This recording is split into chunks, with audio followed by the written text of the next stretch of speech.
Le développeur de Terra met en lumière le plus grand défi auquel Link pourrait être confronté à mi-parcours.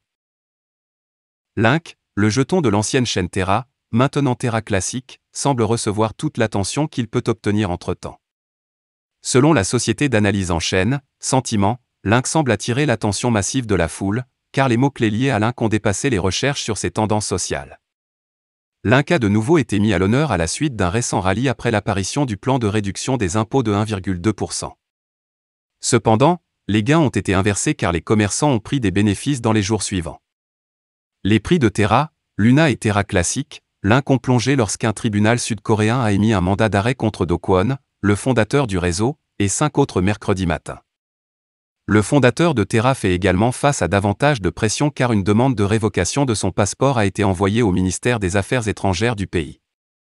Au moment de la publication, Link et Luna avaient récupéré une partie des pertes antérieures, en hausse de 12,65% et 13,83%, respectivement, au cours des dernières 24 heures.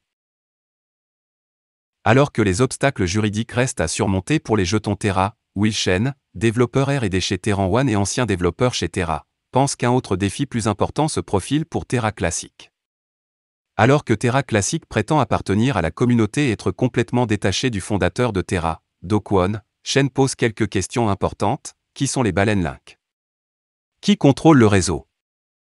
Et quelle est la part de propriété de la communauté par rapport à quelques mauvais acteurs qui ont acheté à des prix asymptotiques? Il a indiqué un avenir sombre pour Terra Classic car il a dit qu'il pourrait être difficile d'attirer des projets à construire sur Terra Classic jusqu'à ce que les rebelles découvrent pour qui ils travaillent. Il poursuit que l'incertitude d'une attaque à 66% ou d'une manipulation du marché par quelqu'un qui n'a pas à l'esprit l'intérêt supérieur de Link rendrait difficile le lancement pour les développeurs. À la lumière du plan de réduction des impôts de 1,2%, qui, selon plusieurs investisseurs, pourrait être le seul moyen de compenser leurs pertes, Shen a déclaré que le plus grand défi auquel Link pourrait être confronté dans les mois à venir est de clarifier les incitations. Il a en outre noté que le paysage des incitations Link a besoin de temps pour s'établir. Binance fait le point sur la consommation d'impôts. La consommation d'impôts de 1,2% pour Link et USTC devrait être mise en service à la hauteur du bloc Terra Classic de 9 475 200, soit environ le 21 septembre, 22h.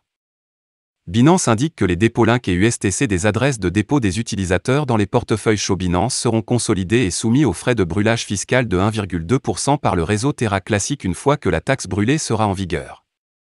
Il indique également qu'il ajustera les frais de retrait pour Link et USTC, ainsi que les montants de retrait minimum et maximum, en conséquence.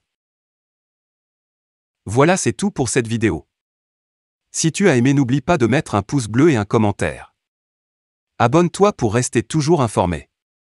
Et je vous dis à bientôt pour la prochaine vidéo crypto.